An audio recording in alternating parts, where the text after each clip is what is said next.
Hello. Hello, guys. What's up? Welcome to episode 15 of Schmovie. Schmovie.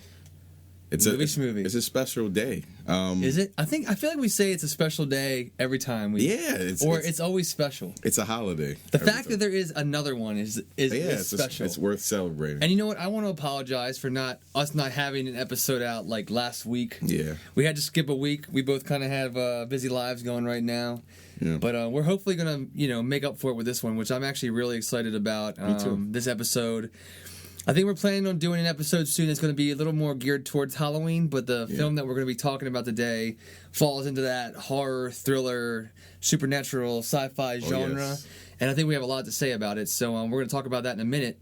But I think we're going to kind of get right off to the start with our Mighty Minute review this week. Mighty Minute review. And what's that going to be, Ronald? Real Steel. Real Steel. Real Steel starring Hugh Jackman and the lady from Lost. Isn't it Evangeline Lilly? Evangeline Lilly. Oh my goodness, she's incredible. She's easy to look at. That's for sure. Is. So she kind of looks like she could probably beat me up though. Yeah, I like that. She's kind of got she has a strong jaw and the arm. She's got some guns. She does. Yeah. So this is a movie that we did not bother to make an entire podcast for a reason. It wasn't terrible. Very campy. The special effects were incredible though. Yeah. I think that's important to mention. So the whole robots versus humans thing, like just the contrast of them in their world in the future still looked amazing. You know what I mean? You didn't look at a robot beside a human being and say, that looked terrible. It was pretty cool looking. Now in terms of the story, Yeah, I mean, I feel like it's just like a lot of cliches, like with sports films, the underdog film, whatever you can think of. If you can like bundle things from like Rocky or The Champ, like the old the Ricky Schroeder film, The Champ, I remember watching when I was a kid. Just like that underdog story, and the reason I say The Champ is because you have like the father-son bonding time. Mm-hmm. So some things are really cheesy. I mean, there were some scenes that I was, I'll be honest, I was pretty into.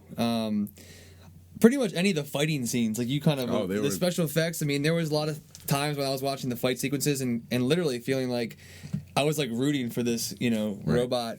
And the scene that's in the trailer where like Hugh Jackman's like jumping in the air, like punching, and the robot's shadowing him. That fight, that whole scene is like extremely well choreographed, with a lot of the choreography being done with Sugar Ray Leonard, which is pretty slick. Yes. So there's a lot of natural elements to these robots fighting that I think make those parts of the movie fun to watch. Yeah. Overall, definitely. I feel like it's kind of formulaic, kind of nothing special. Yeah. And some of the cheesy moments, like of the father son, Hugh Jackman and Evangeline, like that whole stuff, like the quasi romantic scenes, are kind of weird and they don't really fit kind of boring well into the movie. Kind of surprising movie at all for me. For I think Sean Levy directed it, who normally does like romantic comedies and stuff, which is kind of weird, but not a complete mess. I mean, it's the right thing for some people if you're into that. I think if you're into just like the action, like the fighting, the robot stuff, it's kind of cool to check them out. They probably should just call them like, what is it, Rock'em Sock'em Robots? Remember those? Yeah, I think it's an incredible rental. Yeah, terrible movie to see. Maybe don't pay for it. Maybe wait till it comes out in the theaters. Rent it. So. But it's out in theaters now if you do want to see it. It's definitely out there. And would they after this review? What's that? Would they see it after this Mighty Minute? I don't know. I hope not. I mean, our professional opinion is to wait. Yeah. If you listen to us, if you value this test. Yeah. So yeah, Real Steel's in theaters. Moving on to this week's feature review, we're going to be talking about the new release called The Thing, which is not to be confused as a remake of the 1982 John Carpenter classic The Thing, but more so of a prequel. Yes. And to kind of set the tone for us, we have a clip ready, and if you guys want to check out, this is The Thing. We found something quite remarkable. Did you hear that? This thing has replicated a person. That's not possible. It's like a virus. Not all of us are human.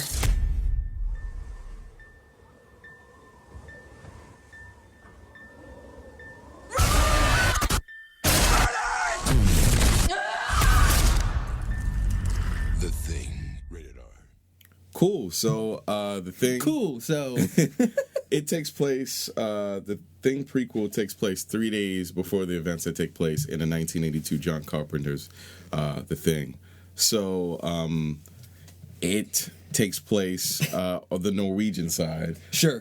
So you don't really get to see the Norwegians in the 1982 version, but this kind of beckons back to the events that took place that led to a dog that comes over to the camp of the Americans in the 1982 version and pretty much wreaks havoc on their entire settlement that they have there. Sure. So if you're listening to this right now, anybody out there, raise your hand if you've seen the original The Thing. Okay, so hopefully you just raised your hand because it's an incredible movie, and if you know the backstory of what the original kind of puts forth, this is the idea behind this prequel is that, like Ronald was saying, it gives you that Norwegian outpost story. You know, in the original Thing, there's a part in the film where Kurt Russell's McCready goes to the Norwegian camp to look for help, and he sees things that are there, like something wrong happened, something bad happened, and that's what this movie is telling us what that was. So that's our bridge from the original, and a lot of the same tone as the original. I mean, it's. I don't want to say litmus test again because you already beat me to it, but I mean, usually, like we were talking after we saw the movie, my usual measure of this kind of thing, whether it's a remake, a prequel, like in the case we're talking about now, or even a sequel to a franchise, is what does it either add to the franchise or what does it add to the story? And there are some things that I can think about this movie and say, there are kind of things that it adds only in terms of, I guess, like texture to the story that the first thing presented. Definitely. Being able to see, what happened moments or days before Kurt Russell, went to that Norwegian outpost. Yeah. And that's what you're watching when you're going to see this prequel. But I mean, overall, it's like you think about the franchise or you think about the way that the first movie played out. It doesn't really, I don't know, I didn't walk out of the theater feeling like it really added much beyond some cool little backstory steps. Absolutely. What was your take on that? Yeah, it felt like there were some backsteps. There were lots of parts that literally mimicked a lot of what happened in the original version. And the problem with that is because it wasn't an original take on it, it didn't feel good. Like, especially if you've seen it before, if you've seen The Thing is an intense story. I mean, I've seen it recently and it holds up even after many years passing. It still kind of maintains its intensity, and there are parts where the new version does. But one thing that it lacks in the new version is the pickup. The original picked up very quickly. Literally in minutes. Yeah, in minutes after. Single-digit minutes, yeah. Like, after the story began, after the credits started, it picked up immediately after that. In the new version, not so much. Also, one thing I wanted to talk about was the characters from the new one. I don't know, like, I feel like the characters in the story did not feel as likable. Kate Lloyd, one of the American scientists that's called to Antarctica to do some research on this discovery. She is the main character, accompanied by the gentleman, what is his name? Joel Edgerton. Yeah, Joel Edgerton, who is the scientist. Is he Joel is the American helicopter pilot. Oh, he's the American helicopter pilot. Are you talking about? I'm thinking about the love interest. Was he the love interest? Eric Christian Olsen. Yeah. I guess there maybe was some history between them. He plays Adam. Yeah. He seems to be fairly interested in Kate, and he's an American scientist as well. He's basically what's the guy? The understudy. Carter's. He's like a research assistant or something like that. The understudy of the gentleman that asks Kate to come, and that's pretty much where it picks up from there, and then chaos pretty much ensues after they discover this ice block, and that, I mean, pretty much that's the whole story. It gets chaotic after that.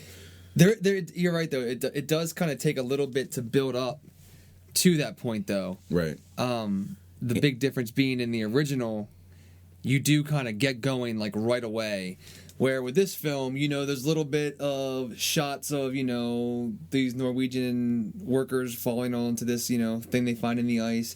And then you meet Kate in her office, wherever she is in the States, and them talking her into coming over. And, it does take a little bit to build up. I think that once it gets to the point where, like, all hell is starting to break loose, it does pick up its pace does a pretty good job of picking up the pace. Yeah. From that point to the film's end. So, like, the second and third acts, I feel like kind of get more in line with where the original thing starts and finishes. Right. So, if you have, the patience to get to that point, it kind of gets there eventually. But that is a big change in pacing, though. Yeah. From the original. It takes itself entirely too seriously when it comes to the backstory of this movie. Make no mistake. The original one is incredible, but it didn't have a great deal of backstory. It literally kind of led you to this science sort of grouping, this camp in Antarctica, and they were studying something, you didn't know what it was, and then chaos kind of ensued. This took too much time explaining it, and because of that, it starts off very dry, and so when the action starts to happen, you're like, okay, right, it's cool.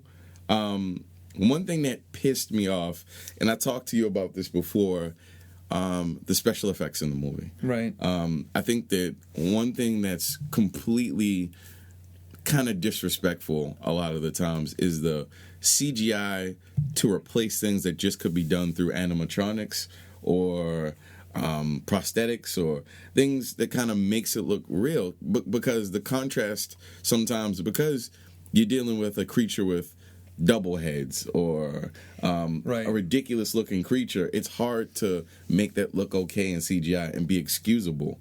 So as you're seeing this thing scamper along during the course of the movie, it's kind of weird. It's not scary. It's seeing the animatronics and stuff from the original John Carpenter's makes you feel like, what was that? Yeah. You know what I mean? This stuff is like dismantling itself in front of you. It's transforming and morphing in front of you, and it's gross. It didn't feel like that in this one. Yeah, I mean, the only scenes that you actually see, like, real practical effects, like animatronics or whatever they might be, are like when the thing is standing still. Right. And that's not a whole lot, like, because it's transforming, like you said, or running after somebody or whatever. And it does kind of fall into that reliance on CGI. And the problem that I have with it, I think you definitely have a bigger problem than I do. Mm-hmm. But I do see where where your emphasis is that it's very, like, it looks almost way too fluid. Like, which makes it look not natural. Yeah. And obviously, this is an alien, whatever, it's not of this world, but with superhero films, any kind of film that has tons of CGI, my biggest criticism usually is not so much that the CGI bothers me as a means to make this effect look or to make it work, but almost more in terms of, like, how it turns out. It looks too perfect sometimes. Right. It's like the pacing of the people versus the pacing of the aliens just is too off. Right. And and especially with this situation where, where this thing, like, the thing is, like, it's a parasite. It's a virus. It's an alien extraterrestrial thing that, attaches itself to a person or a dog or whatever it is and mimics it and basically imitates it. Mm-hmm. And it's hard to believe it when you see how a human and these actors naturally act, and when the thing takes them over and you don't know if they're actually human anymore or they're just this thing being, that is imitating them. But then when it switches into the monster version of that person, it's like, it doesn't look like that person moved, like, literally 10 seconds before that. Right. It's strange. I mean, it's an issue. I think a lot of films go that route, and I mean, sometimes it works. I mean, there were some scenes in the movie that you mentioned the two-headed creature thing. Mm-hmm. So I felt like that scene in the film, which is one of the standout scenes in my opinion in terms of the effects actually working. Regarding one of the scientists and who else was it? I think it was actually one of the Americans. Like, mm-hmm. they're basically, their bodies are merging. Yeah. And and the creature becomes a two-headed creature, which is actually a throwback to one of Carpenter's creatures in the original, right. The two-headed creature. And that's kind of cool. I thought that looked kind of cool, and that worked for me. Definitely. I thought that scene was really cool. Yeah. The problem with that is it's like their money shot. The problem with that is that Carpenter's movie had that throughout. That kind of, like, ridiculous. Every transformation was, like, really hard to watch. It's really hard to watch. Yeah. And then on top of that, one thing that bothered me was the consistency in the looks between the monsters in the second one, the remake, the prequel, yeah, just way too like they look too similar, right? So in the 1982 version, I feel like everyone looked totally different, even though they shared the like face, like maybe the face, the bodies look totally different. There was like pieces or strands of flesh somewhere. Yeah. They all look different, and that was one thing I thought was incredible. It didn't feel like that in the newer one because they were so similar in look that it didn't become like that's one of the shocks. It's it taking people over, destroying people in the first one, but then how the monsters looked when they were just trying to scamper along and kill people, they varied every single time. It became 15 different things during the course of a movie. Like, what is going on with this? Right. It was kind of shocking, you know. And you feel like this one they looked a little too similar they were changing. Yeah, it just was the same sort of monster. I was like, oh, okay, I know it's going to look like this. Yeah. I didn't feel like that for the original. I think that John Carpenter, I don't know how else to say this, man. He cares. I think that's what it is. Like, it's really as simple as that. Like, he cares about. Sometimes when I watch his movies, like, what was it, Live and Die in L.A.? What was that? No. Escape from L.A. And that movie and this movie and a couple others, you realize that he puts a lot into his movies. He realizes that these are going to be movies that people are going to watch forever. You know what I mean? So you may as well make this as good as you possibly can so that people will never forget these movies. Right. You know what I mean? The scale of these movies is huge. You know what I mean? Although it took place in a couple rooms, the thing. Yeah. It in those rooms it became tremendously intense, and he values that. And sometimes I think that our generation and generations before maybe didn't respect the idea that like maybe it's not just about the idea of it, it's about the environment, the feel, the look, the monsters. It's all those little things that create a big thing. Right. All the characters were way more likable in the first one. These, I didn't really care about the people. Yeah, you didn't really have any kind of relationship to any of the characters, really any kind of like development of characters, maybe except for the Kate or whatever her name, the main scientist. Yeah, and I think you actually make a good point. Like when you talk, I think it was Escape from New York. Maybe we're talking about. I don't know why I said Living. L.A. came out in '96. That was like the sequel or whatever. Right. But you're right. Like those films are definitely stand up, in time because of a lot of the little things that are going on around them. And I think John Carpenter's done really well with that kind of film like that, and even like Halloween, which is one of my all-time favorites. Right. But I mean, I think you're onto something in terms of that, like with the detail. And then speaking about like the characters in this one, I think another thing that's kind of interesting is like the original had Kurt Russell, who McCready was like, he was like your, I don't know, I guess like the badass. He was the guy that was our power figure, and even Keith David's character, in the original. Yeah. But in this one, it was kind of different set of parameters, because in this one you really just have like this group of like Norwegian scientists that are, in perspective, they're in a happy place. Yeah. When the movie starts, like we get all this backstory about this thing that they found in a block of ice, and they're flying out, and they found this new life form, and they've made this discovery that they're all going to have their names on, and they're going to be famous and know about this. So they're on like cloud number 9. You know what I mean? Yeah, absolutely. And then just shit goes bad. And in the original, it's like there is nothing. This dog runs into the camp, and it's just like we need to figure out how to survive. Yeah. So that's kind of where the disconnect with this movie is, because like you said, taking the time it does to get to the point of things going bad, you have to like commit to it, And if you go in like looking for a remake of the thing and how fast paced the thing was, it's completely different. And I think that's that different set of characters coming from the Norwegian side of the people that, as we are the ones that discovered this, we are happy. We're so ecstatic about having this discovery, but then we realize, it's not the greatest thing in the world, and we end up all dying, or we're all being killed off by this parasite. Also, another thing to keep in mind is that all these scientists, I think, also kind of takes away from the idea, like, we don't really have that badass character like Kurt Russell was in this movie. Yeah. Like that protagonist that you think is going to save the day. If anybody, it's really kind of put on the shoulders of Kate, the female scientist. Which was not bad, but the fact of the matter is there were no females in the first one. There was a female in this two. There was two, yeah. And it's almost like they're like, a female's in it, we're going to make her kill everybody. Yeah. You know what I mean? And that was kind of weird. Not because she was female, it's just because of the choice to make it a female lead and then make her the way she was. She was kind of like, I mean, it was fairly realistic. It felt realistic what she was doing. Right. It just didn't feel like comfortable necessarily. Right. So that was strange to me. And actually, it's funny though, because a lot of the things that we're talking about, almost some of the troubles that we have with the pacing getting going, and a lot of it coming from what we know about the thing. Yeah. It's kind of funny to think about it, because this film was initially supposed to come out in April of this year, and it got pushed back because they wanted to do more reshoots to try to develop more of a backstory. According to the filmmaker and the studio, basically because they realized that not many people would know what the thing was about, or had maybe not seen the original thing. And to just start this movie up with the assumption that people would know what Outpost 31 was from the original one, or what they were in the Antarctic doing in the original, or anything like that.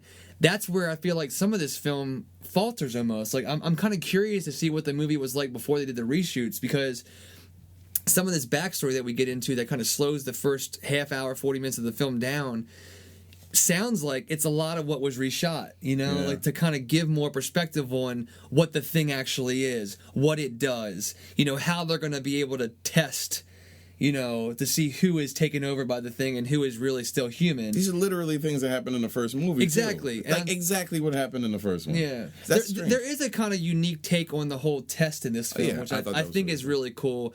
In the original movie, how they did like the blood test, and they kind of walk in that direction in this film, and you're literally like, are they fucking about to do the same exact thing that happened in the original movie? Yeah. And something happens to prevent them from doing that, and the scientist Kate comes up with this idea. Hey, let's do this because this is something I've realized. And you think to yourself, this is an entire base full of scientists. There's got to be a way to test this out when they realize what's going on. But I got to admit, that was kind of a cool test. And it actually comes into play at the end of the film with one of our other main leads who we're not sure is, good, bad, maybe. I thought that was really cool, too. So, I think that's kind of well done.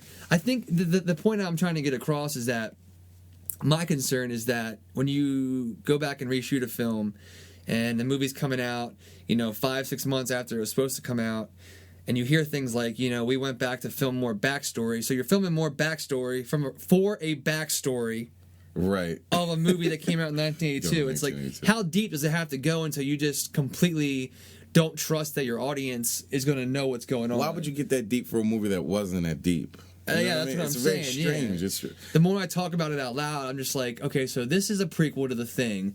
And the reshoots they did, for the first probably half hour of the film, it sounds like what it was really concentrated on is the backstory of the prequel. Like, why do we have to go that much into it to explain it? I mean, I feel like an average audience member, unless they were a complete idiot, could watch this film and not need a lot of the exposition that you get. Well, the thing does this, and it is that. It's like, I don't feel like it's necessary. Strange. You don't have to say it, literally say it. You can let it kind of unfold. But, I mean, one of the things that we were kind of talking about earlier was kind of the continuity that made this film good. Like, parts of it that made it cool to watch this, and then, say if you watch this first and then watch the thing, you'll see some of the things that were done in order to prepare you for the ideas that were kind of shown in the 1982 There's version. Some really cool continuity points that I think, to definitely give the filmmaker credit, the screenwriters, I think it's really cool that, the guys that produced the Dawn of the Dead remake, which I'm completely in love with, are the producers behind this remake. And I remember reading an interview where they were saying they kind of hold the thing in the same regards as they hold Jaws and The Exorcist, movies that you'd almost think you would never make a remake of, so that's why they made a prequel. So let's tie it back to something. So I admire them for that. And there are some really cool things that we talk about in this movie that do connect the two. Oh yeah. So what you just said might be a cool way to do it. If you've never seen the original thing, maybe check this movie out. Maybe see how you feel about it, seeing this first and then watching the original. Yeah. And maybe that continuity feels a little different, or maybe the story flaws that we're seeing, maybe they come off a little differently to you.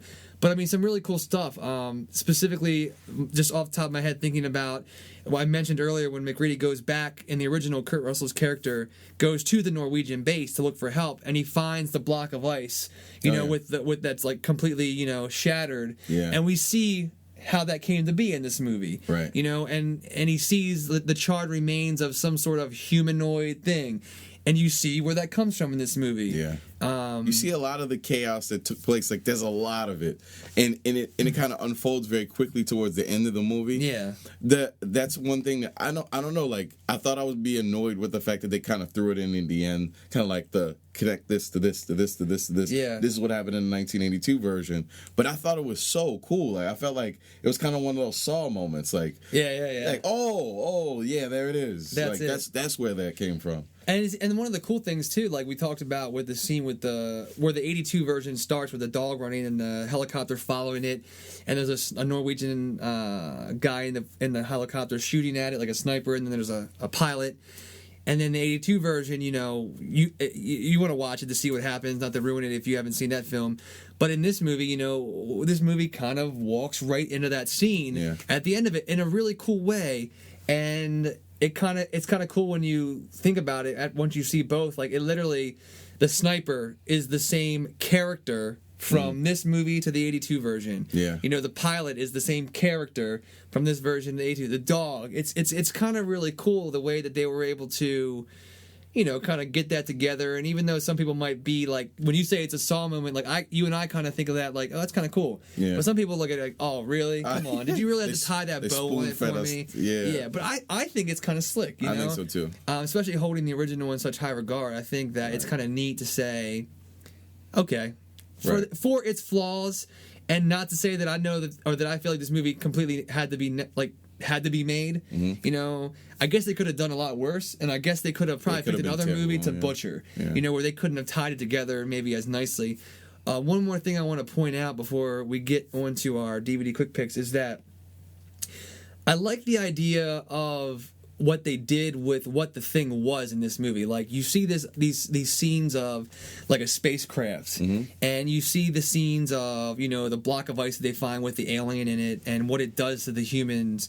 And I like the idea, like, I think this director is trying to go towards something where he's saying that the human that is being taken over by the thing does not become the thing. Right. The thing is, it goes from person to person. Like, the thing did not probably come from outer space. Like, it used the spacecraft to get to Earth. Right. Does that make sense? Yeah. Just like on the base, it's trying every chance it can get as it takes these humans over to get outside of the base to continue to spread. It's like, it's terror or whatever it might be. It just so happened that the humans were in the way. Exactly. Like, it wasn't like they were trying to like kill all. It's like, you're in my way for us conquering everything. Yeah, like it found a way from whatever planet it came from to Earth on a spacecraft that I don't think necessarily was the thing's spacecraft.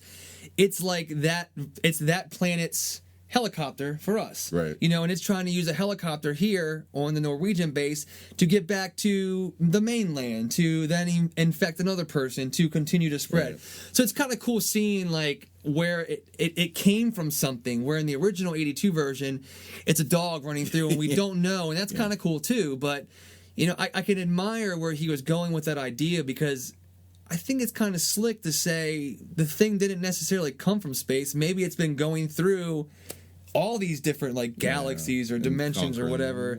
That's cool. It's kind of an interesting thing that you can think about, and the fact that like I feel like once the humans were being taken over by the thing, like I feel like the human remained who they were and they were being imitated or whatever, and they were conscious of what was happening to them, but they really just had nothing to do about it, they just had to like submit to it. And like at that point when the thing took it over, it was like the thing was trying to move on to the next person or spread the virus or whatever the hell it is. I don't know, kind of out there, but it's kind of something I remember thinking when I walked out of the theater. I thought it was pretty slick, but I didn't hate it. Didn't hate it. I feel like as we were going to talk about this, I thought you were going to go more towards hating it, and I feel like you went a little slightly positive. I thought it was, I guess, considering it was made in 2011 and a lot of 2011 movies suck. Yeah. It was a good prequel, I guess. Yeah. I wouldn't say that either of us loved it. I would say I think it's worth checking out in theaters. If you like the original, I think it's kind of slick to see how they try to tie it together. It's not going to knock your socks off, and you're not going to say, "I'm glad they made this." Mm-hmm. But it's not going to. I don't feel like you're going to walk out saying that was a waste of money. Yeah. If you haven't seen the original, it might be cool to see this and then go see the original and see how you feel about it that way around. Maybe it ties together a little differently than walking in with a notion of what the 82 did. Yeah. But things in theaters now. I think it's probably worth giving a shot. Definitely. Not going to blow your mind, but it's not going to piss you off either, hopefully. But actually, moving into our DVD quick picks, nothing special here. We're going to actually give a little more shout out to the original 82 thing. Oh, yeah. I think we're both going to just kind of get behind one another on this one and say we're both choosing this as our DVD quick picks. We're saying if you haven't seen the original, maybe check out the new one and then see this. But eventually, you should absolutely see The Thing. One DVD, Ronald, you saw it literally this week on Blu-ray. On Blu-ray. And that experience was incredible, right? It's incredible. It was crisp. The audio was incredible. The special effects held up. It's kind of absurd the way some of the deaths occur, but it was so... Some of the stuff's jarring, and I think that's the way it's supposed to be. If something from another planet or wherever it came from is attacking someone, it shouldn't look normal. It should be absurd. And I love the fact that John Carpenter did that. He made the aliens absurd, the deaths absurd. It was really cool. Yeah, and you actually feel a true sense of desperation. They had no fucking clue how to deal with what was happening in that movie. Yeah. And it's scratching and clawing, what do we do to survive? And Kurt Russell, who is awesome, period. That's all you need to know in life. Kurt Russell is awesome, period. It's great as McGrady. Keith David, I think you really love. I love his voice. Can I do an impression of him? Yeah, I thought maybe he was here. Hey, you better get those motherfuckers. I'm gonna shoot them. You better get those motherfuckers. I'm gonna get those aliens. Because I'm David Keith. Yeah. Yeah, man. That was so good. I love that guy's voice. That's exactly how he sounds. He said motherfuckers so many times during the course of that movie. But he looks like he needs to say it. If he didn't say it, I would not take a word he said seriously. He needs to say it before he goes. Oh, man. Okay. So, yeah, the Thing is on DVD, on Blu-ray. Do yourself a favor, especially around Halloween time. It's probably worth checking out. Turn the lights down. Get the Blu-ray, hook up the surround sound. Like Ronald said, the special effects do hold up, and a lot of that's because it is, practical animatronic stuff. It doesn't... If you're, I don't know, some people are weird about that stuff. They say it looks fake or it looks too unreal, I guess, as far as that goes. I don't know. Compared to CGI, it's leagues better than me. And I think one of the coolest endings of a lot of films. Unfortunately, that movie did not do that great when it first came out back then, because it literally opened against E.T. So how the hell do you compete with E.T., which I absolutely love up and down, but in its own regard, The Thing is a true classic in the genre, both from its filmmakers, pool of. From John Carpenter's library of films and Kurt Russell's and anybody involved with it. It holds up. It's a classic. And if you haven't seen it, do yourself a favor and see it. And if you've already seen it, rent it again and watch it, or go buy the Blu-ray. I haven't seen it on the Blu-ray. I got to check it out. I've only seen the DVD of it, so I'm pretty excited to see that.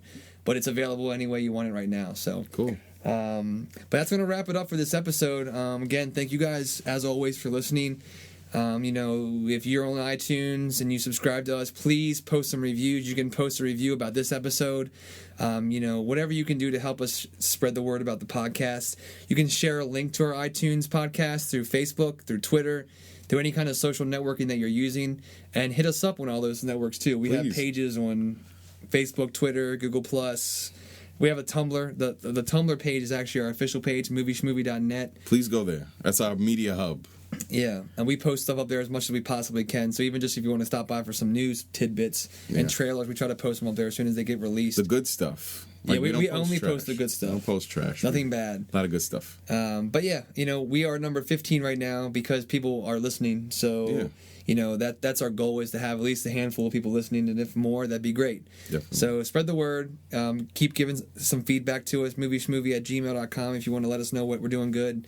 If you want to know, or if you want to let us know what we're doing bad, you can do that too, but maybe write the message a little nicer so you don't hurt our feelings. If you could, just out of the sincerity of your heart. Thank you. But yeah, guys, thank you so much for listening as always, and we'll talk to you next time. Bye-bye. Bye-bye. As always, you've made our day. Thank you. Bye-bye. Say it one more time. Bye-bye. Take care, guys.